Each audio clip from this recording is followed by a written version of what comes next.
Take the exit. Turn right into the drive-thru. Nope, I'm making dinner tonight. You don't have time. Josh has practice. Oh, that's right.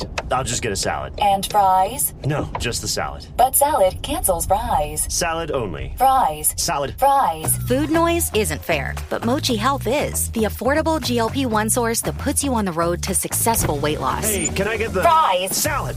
Sorry. Learn more at joinmochi.com. Mochi members have access to licensed physicians and nutritionists. Results may vary. Most people don't realize how much of their personal information is being bought and sold every day. Data brokers are making millions pulling details about you from public records and the internet, then packaging and selling it, usually without your consent. That's how your information lands in the hands of scammers, spammers, even stalkers. It's why you get endless robocalls and why ads seem to follow you everywhere. That's where Aura comes in. Aura actively removes your data from broker sites and keeps it off. They also instantly alert you if your information shows up in a breach or on the dark web.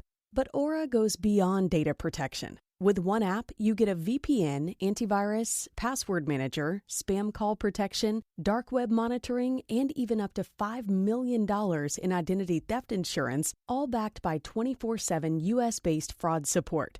Other companies might just sell credit monitoring or just a VPN. Aura gives you all of it, together at the same price competitors charge for just one service. Start your free trial today at aura.com/hidden. Protect yourself now at aura.com/hidden. I'm Kamika Dillard, certified ACC professional coach and CEO of S.A.V.E Coaching.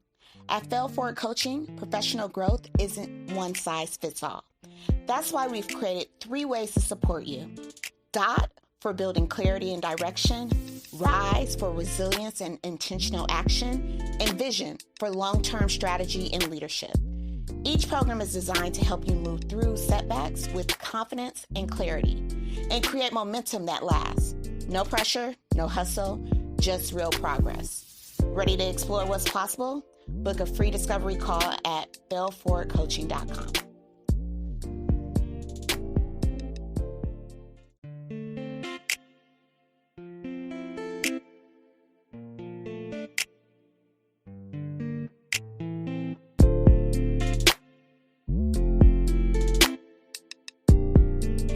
Welcome to the Black Women Will Save Black Women podcast, the podcast where we support, amplify, validate, and elevate Black women always. I'm your host, Kamika Dillard, and this is our sanctuary. So let's hop straight into it. In this week's Fail Forward Files, I'm going to talk about my health. So my health is failing, y'all. No, I'm not dying. But for the past couple years, I've been teetering between being pre-diabetic and now I am in full-blown diabetes. My A1C is 7.4. Yes, I am devastated, and partly because my dad died at a really young age. My dad died at 44. I am 43. My birthday is in a couple months, and one of my biggest fears has always been dying around the same age as my dad. And my brother and my mom always says, well, you know, it's a combination of all these things. Like he had cancer, he was working a stressful job and all this other stuff. But, you know, that's his side. And then on the other side of the family, I don't know, my genes ain't that good either. I know my grandmother died from diabetes about the age of 78. I think it was about 78. Anyways, stress will kill you, bad eating will kill you, not moving your body will kill you, and I have been slowly killing myself. So when I got laid off, I always share the story how I spent the first 60 days of my layoff rolling around on the floor, not eating healthy. I was eating my fillings, not working out like I normally just was like a part of. I really let my body carry the weight of all my emotions. And what I do know, above money and all other things, that health is wealth. And I don't want to be poor in this area. I don't want to trade my future for temporary comfort, because with 44 looming a couple of months away, I refuse to let this be the last birthday I celebrate. Fail forward means telling the truth. Even when it's ugly, it means admitting when we have neglected ourselves. It means locking in, recommitting, and refusing to let fear dictate our story. So reason why I'm sharing this fell forth this week is, Black women, as a Black woman, the areas of concern for us are those diseases that deal with heart health, that deal with, our health around sugar, our diabetes, et cetera, et cetera. And, I really want to let you guys know that I'm locked in. I'm choosing discipline over denial. I knew that my A1C was creeping back up there because I gained all this weight post my layoff. And there's a close tie-in with, at least with me, with my weight and my A1C. It has been for years. So I'm choosing discipline over denial. I'm choosing movement over stagnation. I'm choosing life over fear because health is wealth. And my plan is to be rich in all aspects of my life. I'll be sharing more about this journey on this specific area of my life with my health, wellness, etc. on my Instagram and even my TikTok because I got to get this down, y'all. Like, this is the highest it's ever been.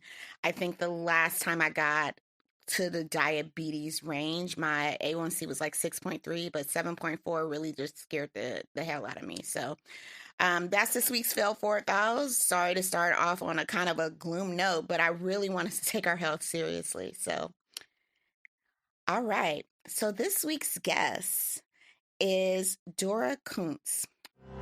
Imagine you're a business owner relying on a dozen different software programs. Each one is expensive, overly complicated, and worst of all, none of them are connected. It can be incredibly stressful, right?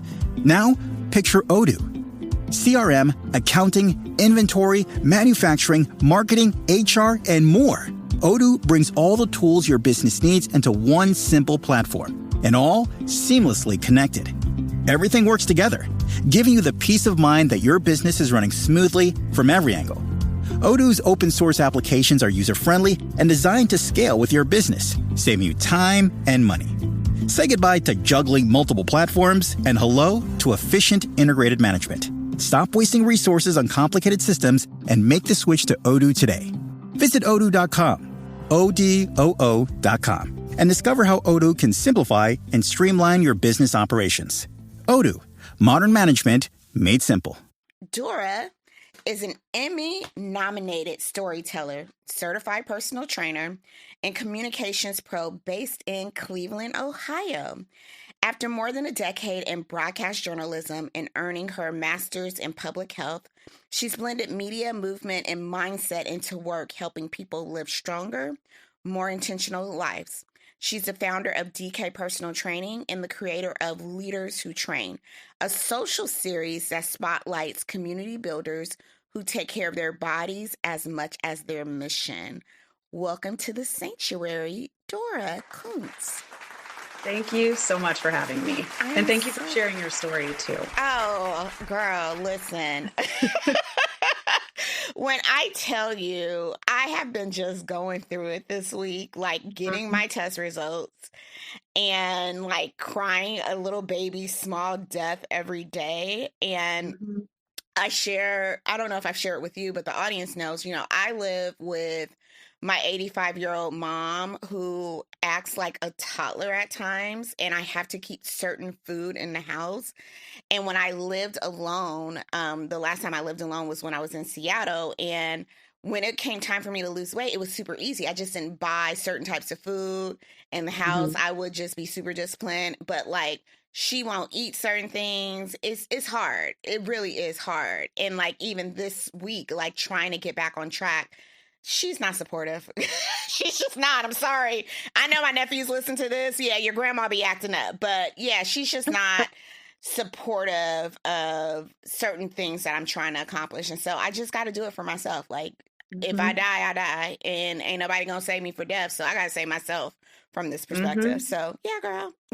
Yeah, man, that's so powerful though. So yeah, thank you for being so transparent. Of course. But you're here because you were one of, now we're up to 600,000 Black women that were laid off in 2025. So tell us your story. Yeah, that is a very large number. I remember when I got laid off, like they had said, "Hey, you're one of 124 people." And I'm like, is that supposed to make me feel better? But so I was a reporter for a while, for about 10 years. And then I transitioned out of that career. So I call myself a recovering reporter. I transitioned out of that career into communications. It just is a natural flow. So I was really happy to like land there. So I was working at a hospital and doing their communications, and I was the sole communications like person for external media that we had. So it was a big job.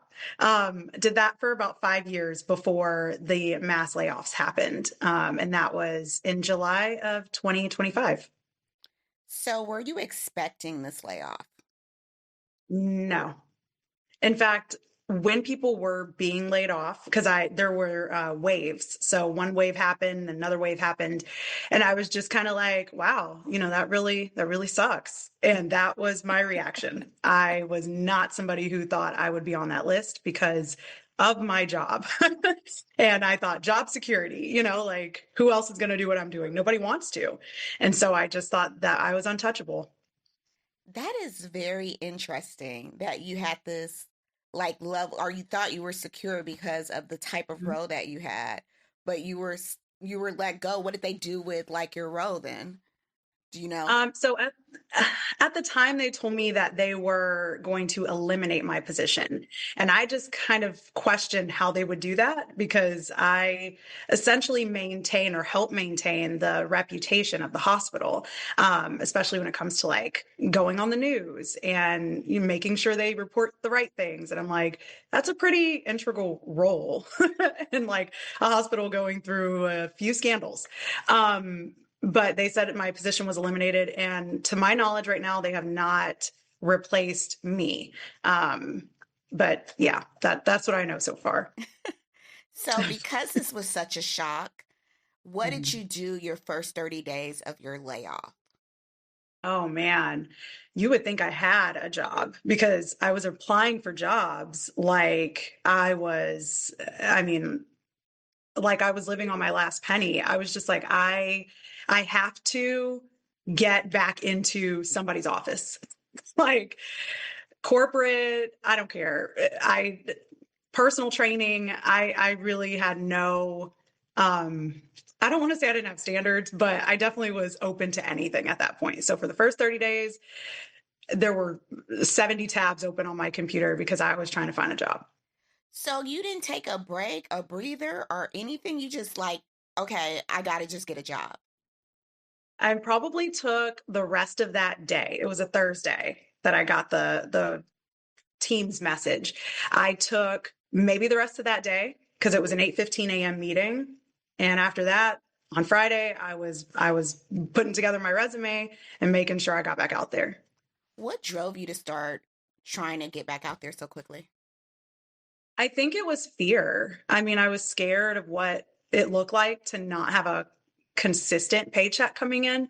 So I was like, I gotta find a way to make sure I'm contributing to my household and like that I have some kind of like meaning or purpose. And sitting around and waiting or letting myself get consumed with all those emotions was not an option for me. So definitely fear. Fear of not having money. Fear. What was the fear? Let's name the fear. Hmm. Fear of not having money. That was a big one. Even though I have savings, I just didn't. It was like a spiral, like a downward spiral. So fear of not having money and fear of not having a title. I promised myself that after I got out of reporting and broadcast news, that I would not let my job or my title identify me, but I lied to myself. So I felt like, okay, I don't belong anywhere. What am I doing with my life? Like that kind of thing. So identity loss, I think.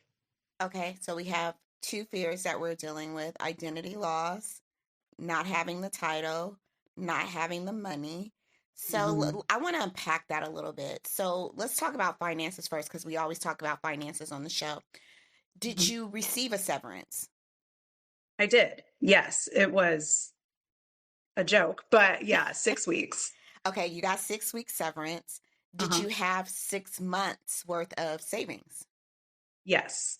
So you had the 6 months of savings, you got 6 weeks of severance. And are you married? Yes. Does your husband work? He does. Okay, so we have a husband that is working. You have your 6 months of savings. You have your 6 weeks of severance. Where do you think this money fear comes from? That's a good question. I don't think I ever.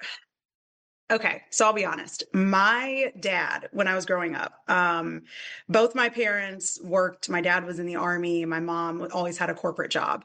But my dad instilled in me and my sister that you are to always have your own, like always have your own. Don't ever rely on anyone else to take care of you. No husband, no partner, no roommate, whatever. Don't have anyone else take care of you.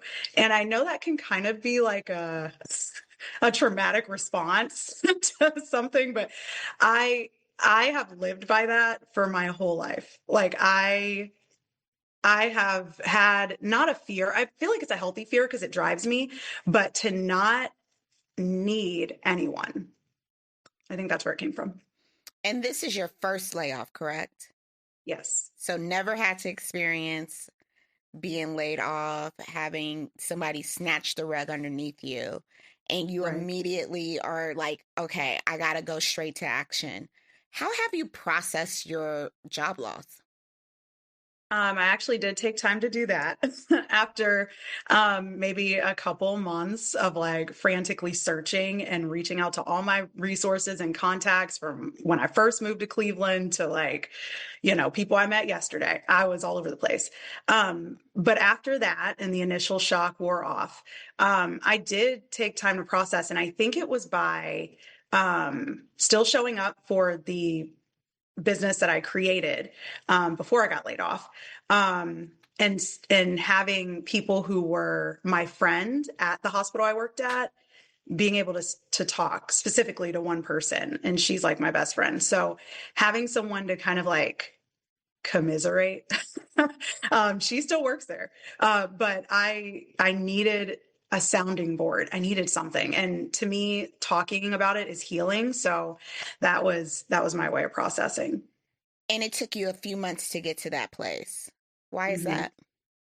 I don't think I allowed myself to take the time because I felt that was a weakness, like allowing myself to feel betrayed and angry and sad and going through the stages of grief. I was just like, I don't have time for that. Like, I don't have time for that. I don't have time to look weak. I don't have time to be weak. I got to figure something out. And your natural inclination was like, okay, I'm going to start applying to jobs immediately. So tell me about what were you finding when you were applying for these jobs, and what was the approach that you were taking to apply to jobs? I was not finding a lot. I mean, there were people who were nervous at the hospital I was working at. They were nervous. They were like, oh my gosh, could I be next? Is this going to happen again? And I told them, hold on to the job that you have right now. Like, don't jump ship because you're scared, because there's nothing out here. Because there wasn't. I mean, I was looking and that's probably where a lot more of the fear came from, because I wasn't finding anything. I even thought about going back into broadcast news, something that I said I was not going to do, but I was just like, I know people, so let me start hitting up my contacts. But yeah, I just re-upped my resume and then just started shooting it out to people. And then I had also, in the midst of doing that, was still running my business and taking clients and showing up for them and trying to get more from that stream of revenue. Okay, we're going to dive into that some, but I want to go back to something you just said, that you didn't want to go back into broadcast news. Mm-hmm. How long were you in broadcast news, and tell us about your experience in broadcast news? Yeah, I was in for like 10 years. So I loved it. It was just so enjoyable. Every day was different. And I was a crime and courts reporter, which sounds kind of like sadistic to say I liked it, but it was eye-opening. I got to tell so many stories and meet so many people. It was I don't know. It was great at the time. And then I started to realize I was getting a little cynical. I was numb to a lot of things. Stuff that would have bothered me before wasn't bothering me now. So I was like, I don't feel like, and I was feeling down more than I normally would. I was just like, I don't feel like myself. And I think when you have the weight of talking to people on the worst days of their lives, like that can impact you.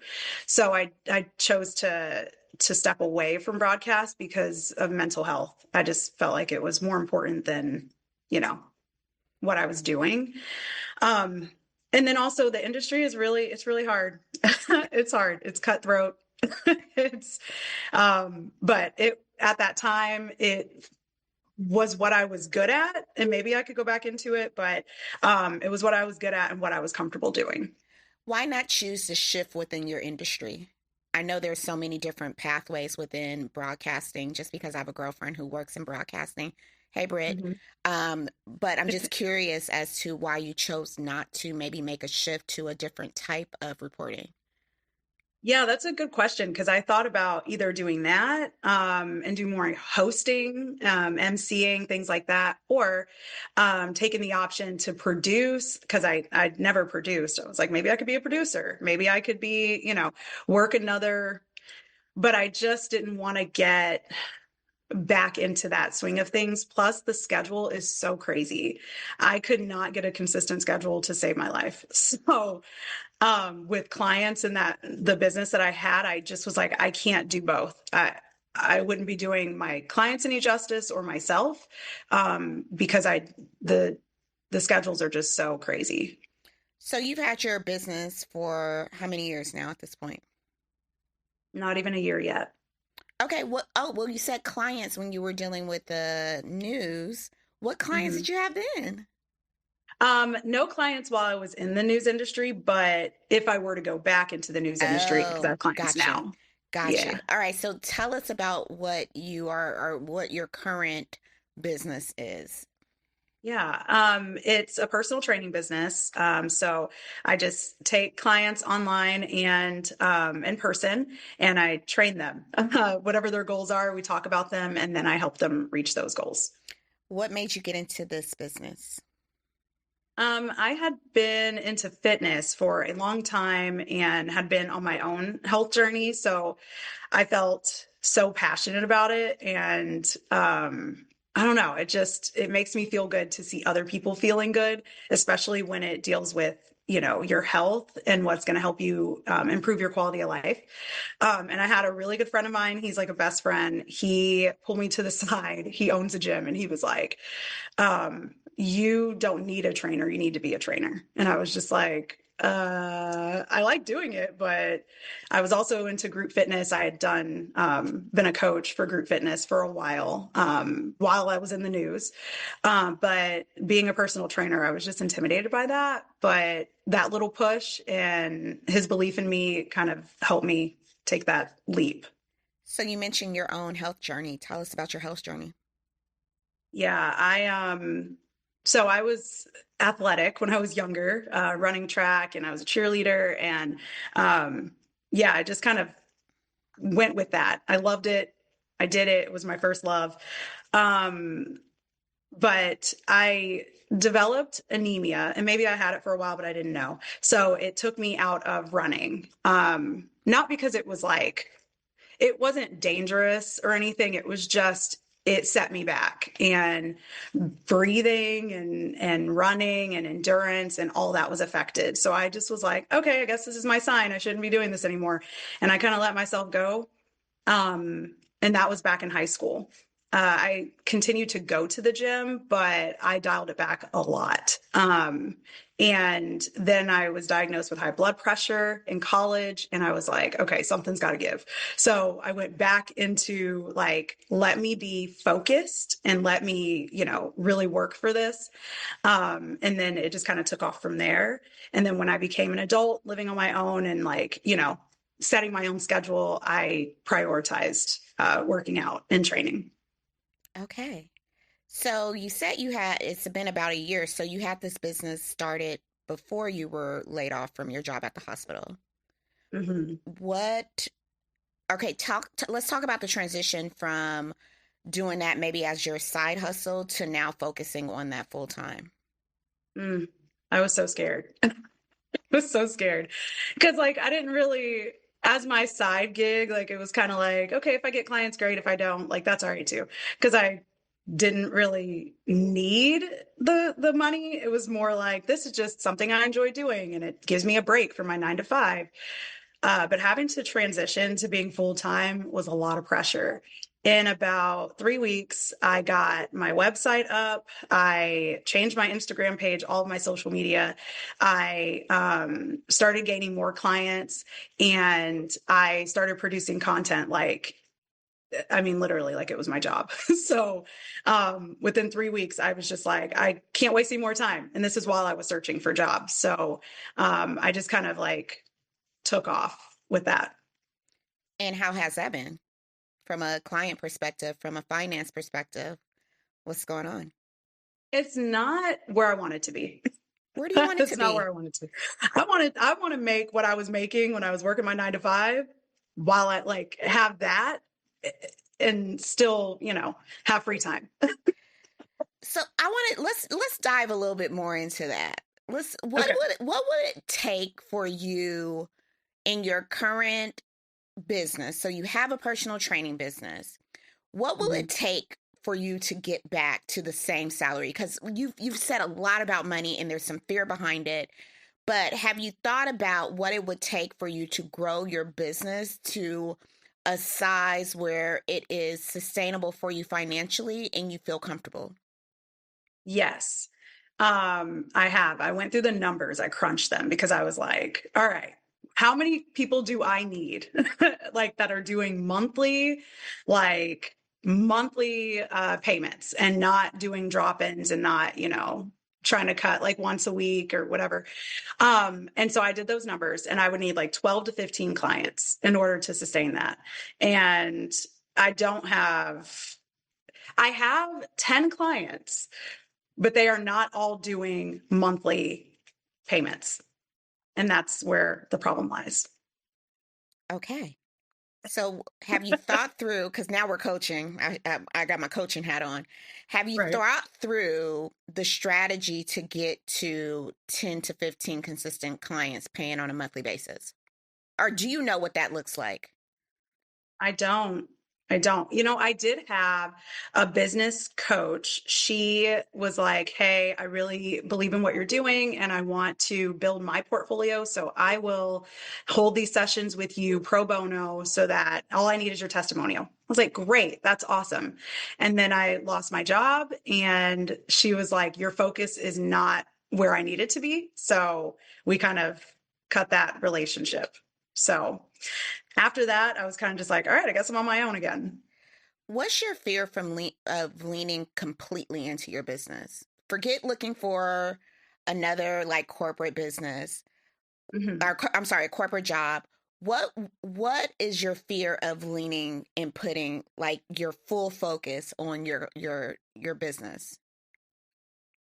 I think the fear is that I am not as good, or I'm not going to perform as well, or I'm not as, influential or impactful as I think I am. I think like I don't want to be proved wrong. And it's kind of like imposter syndrome, kind of like I know what I'm doing, but do I know what I'm doing enough? Like, am I going to be able to keep up? Can I do this? Can I actually do this? And the answer is I don't know. So I think that's where that comes from. And I've never said that out loud. So what will it take for you to feel comfortable in knowing? What does um validation look like for yourself? Because you're talking about imposter syndrome, but what I'm hearing is I have clients. I mhm. know I've done my own health journey. I've been there, done that. I've gotten validation from a personal trainer that I had that told me I should not be getting personally trained. I should be personally training other people. What do you need, sis? Good question. I don't know. Um, I will also be honest about something else. Like and this is going to sound, just bear with me. All right.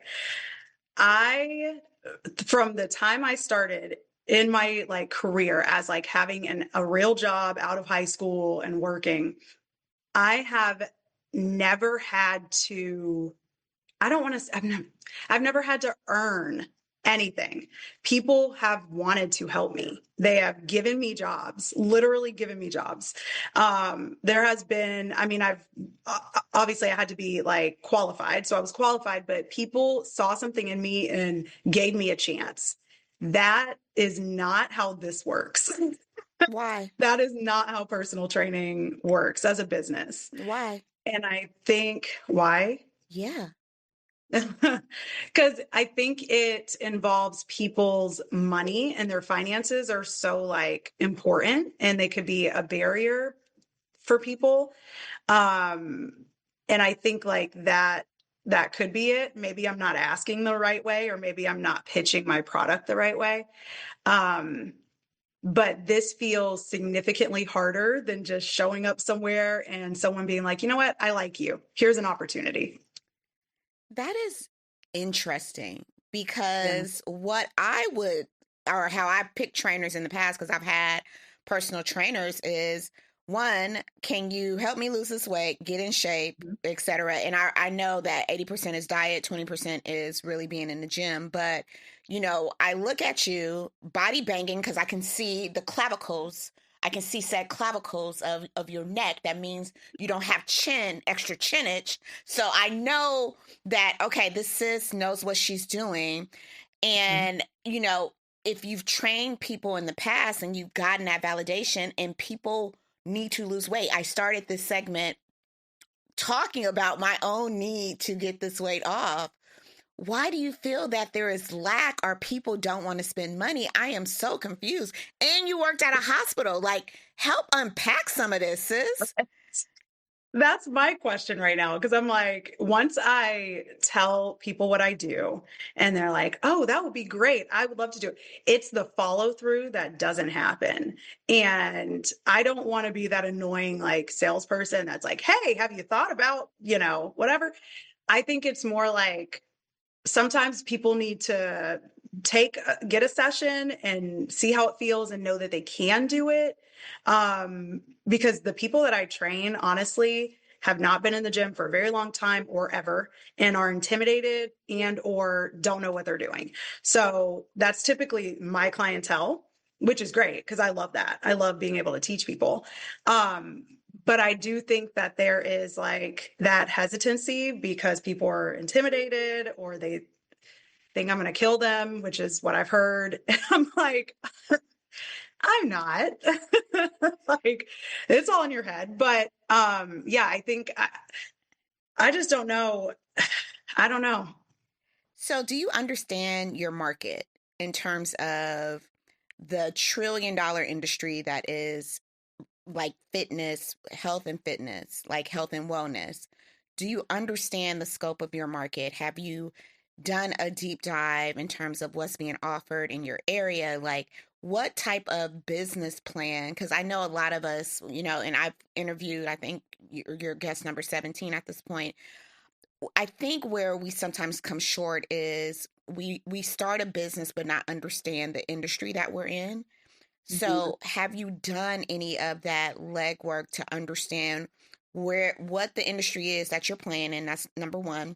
Number two, you know, what is the potential for you to make said money? Because you said a number that I said was so reasonable, 10 to 15 people is so like gettable. And number three, like what your approach should be, because you said something like, I don't want to be like pushy. Well, I mean, you're in sales now, essentially. You got to take 3 no's, boo, at least 3. So walk me through some of that. So ChatGPT has been my best friend lately, especially right as the layoff happened. I was just like, all right, help me do this. And so we did go through some of the like what the industry looks like in the Cleveland area. yes, there is so much potential, so much potential. And that's where I feel like, where am I dropping the ball now? That I'm getting people, and some, like one of my best friends, she tells me, you just got started. Like, it hasn't even been 6 months yet. And I'm like, I know. I just have higher standards for myself. Like, I want to see progress. And in the first 3 months, I did. In the first 3 months, I doubled everything that I was doing, which was such a great boost. And then the holidays happen, and people get sidetracked and then off their path. But I feel like what I'm doing now is trying to ramp up for the new year, because that's when a lot of people start, their New Year's resolutions and all of these things. So that is a prime time. So I'm likely going to start training at another gym where the clients they seek out training at that gym. So I think placement is going to be important, and pricing is important. So, You know what I hear when you say this, and this is from a place of love, sis. yes. You want it to be given to you very easily, like your other jobs have. Mm-hmm. And it's not coming as easy, but that does not mean that what you're doing is not worth it. You got to work a little bit harder. And I'm talking to myself in a sense, because I've been frustrated too, like you, and like most Black women. We're super successful. We're high achievers. We see success instantaneously, and when we don't see it, we feel like, okay, this is not where I should be. When you Mm-hmm. just gotta push past these couple of barriers a little bit, like your anxiety around, and I'm naming it because I want you to recognize it. You have anxiety around selling because you don't want to come across as pushy. Those are your Mm-hmm. words. How do we plan, or how do we mitigate this? Might if the corporate job doesn't come in the next 6 months? Like, how do you plan on trusting yourself enough to know that I have a good product? I know the clientele I need in order to maintain my lifestyle is not crazy. Right. Like, what do you need in order to push past that? Is it another business coach? Is it external validation? Help me understand what you need. It might be a business coach. I have never run a business before, ever. And in fact, I was very adamant about not being an entrepreneur when I had my jobs. Like, I was like, nope, that's not my calling. I'm not doing that. Nope. Like, you could ask anyone. The people were like, oh yeah, I dropped this to start my business. And I'm like, good for you. That's great. Not for me. So this is like a whole new like world. I really feel kind of like I'm lost trying to figure it out. So, and then with the layoff, it was kind of just like, okay, now I just have to dive in and just start, and then start to like tweak it as I go, because, this is how it's going to look for right now. So yeah, that's a really good question. And a business coach or somebody who understands would be great. That would be great. How is your husband supporting you through this? Oh, he is just like, do whatever you need to do. He's like, he'll ask occasionally, he'll check in. Have you applied for jobs? Are you still looking for jobs? And my answer most of the time is no. I'm focused on, personal training. And he's like, great. What can I do to help? How can we make this, something that you're proud of? So he's been very, very instrumental in starting this. What was your response to your husband asking you those questions, though? I'm like, give me more clients. That's all you can help. And he does have a couple people that he has annoyed, that are kind of like, I said I'm going to do it, just give me time, type of thing. But he is like my biggest cheerleader for, helping people kind of like see what I'm doing. And then if anyone's talking about losing weight, or they even mention a gym, he's like, this is what my wife does. Here's her business card. So that's what he's been doing. So Dora, let me make sure I understand all this right, sis. Okay. Because the girls are going to be like, Dora, get it together, okay? We want to make sure we understand all this correct. You have a supportive spouse that is here to help you grow your business. Not even saying, sis, hurry up and get a job. No. I want to help you because this is something that you're good at, you're passionate about. You have clients already. You have the validation that you know what you do is successful, that you give people results. What is the problem? When you put it like that, there is no problem. I think it's my impatience. That's a big problem. My impatience, because you're absolutely right. Like this is not handed to me. It's something that I'm like, I'm going to go get. And now I'm like, okay, well, how do I get it? And now hearing what you're saying, it's kind of like, all right, it's already there. I just gotta accept it. And kind of maybe that's where I'm at, is this phase of like, okay, I know I can do this. I want to do this. I'm already the how part of it. It's kind of like I'm already navigating through that. But being the perfectionist that I am, I just want it to be perfect. I want everything to line up and everything to just kind of flow and work the way it's supposed to. So, Dora, you're a perfect fail forward coaching client. We'll talk more about that, but perfectionism is rooted in white supremacy. I've said this before, but we also have programs that kind of address that. We can talk about that more offline, but I want you to think really I want you to have a thoughtful approach to what you want to accomplish in the next 7 days. What do you want to accomplish in the next 7 days? In the next 7 days, I think I want to accomplish like a mindset shift, right? Like, is that realistic in 7 days? It could be. I'm a pretty determined person. Is a mindset shift realistic in 7 days? What can we do in the next 7 days that we know? Like, it can be anything. It could be, I'm going to follow up on like 3 people who I talked to. What can you do in the next 7 days? It could be, I'm going to post this. I'm going to think about something super realistic that you can do and accomplish and have a result at the end of the 7 days. Something simple. Don't overthink the room. Yeah, I have been trying to get one of my clients to give me her before picture so that I can post her after picture. And that's what I want for the next 7 days. I need her to do that so I can post it. I need some kind of I need proof. And, I know she'll do it. It's just, I've asked her every week for the past 3 months. So this is the week. I want you to think about how can you make it easier for her to give you that photo. Okay. Because a lot of what I have found and discovered around entrepreneurship is, yes, we are offering solutions, but we're not offering the pathway to make it easy for folks to solve said problems. So think about that some. And I'm going to follow up with you personally just to see how, what happened around this. I think you have so much potential, sis, and I want you to lean not on your own understanding. I'm going to get a little spiritual right now, but understanding that sometimes God shifts things for a reason, because you had the business before you lost the job. So why did we have this business before we lost the job unless it's something that God truly wants you to have, thrive in, and be successful? Just something to think about. You don't have to answer that right now, but I want you to think about it. Where can the people find you?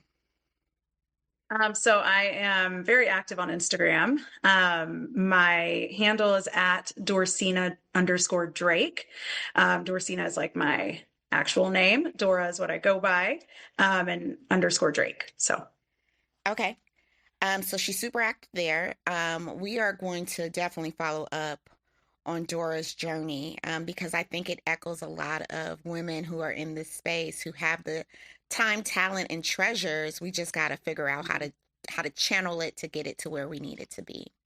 So how can the community save you, support, amplify, validate, elevate? So I am big on community and community involvement.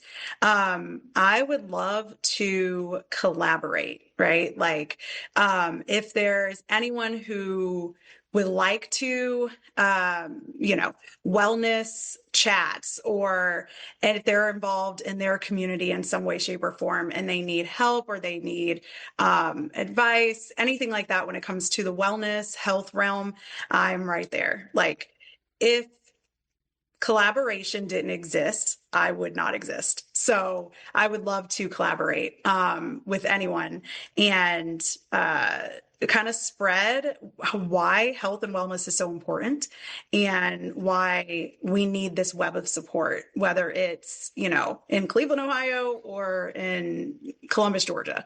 So that's how the community can help, just by reaching out. And if you have a story, if fitness changed your life, or you have a health story, a journey, I would love to hear it. Awesome. Thanks, Dora, for coming to the sanctuary today and being vulnerable and, allowing me to challenge some of your assumptions. Definitely challenged me, for sure. That's some things I need to think about now. Awesome. Thank you so much. Thank you. All right. To close out the show, this week's S.A.V.E strategy is we're going to actually change our E, which is normally elevate, to this week to eliminate. Okay, so instead of our typical E of elevation, I want to focus on elimination. So we have talked a lot about health. Dora is in the health industry. I am on my own personal health journey. And I want to talk about health because it is so important and pivotal to us saving each other as Black women. Particularly, I want to look at the 3 areas of mental, physical, emotional, spiritual health. So when I think about the E when it comes to mental health, I want you to eliminate negative self-talk that says you'll never reach your goals, that says you'll never get back the money that you were making, the negative self-talk that tells you that, I can only live by my title, that, I'm not enough. Eliminate that negative self-talk. Eliminate toxic relationships that drain your energy instead of fueling your growth.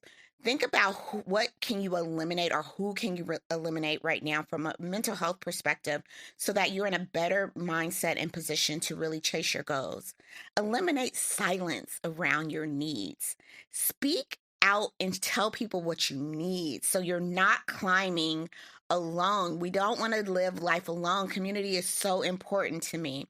When it comes to physical health, eliminate habits that sabotage your body. Late night stress eating, skipping movement, ignoring rest. Listen, I'm going to get me at least 8 to 9 hours of sleep as a 43-year-old perimenopausal woman. I need more rest. Okay, you are nobody's superhero by saying, I didn't get any sleep, or I'm hustling harder. Eliminate the myth that you can grind forever without consequence. We aren't meant to live a life high stress, grinding all the time, hustling all the time. Stress will kill you faster than failure ever will.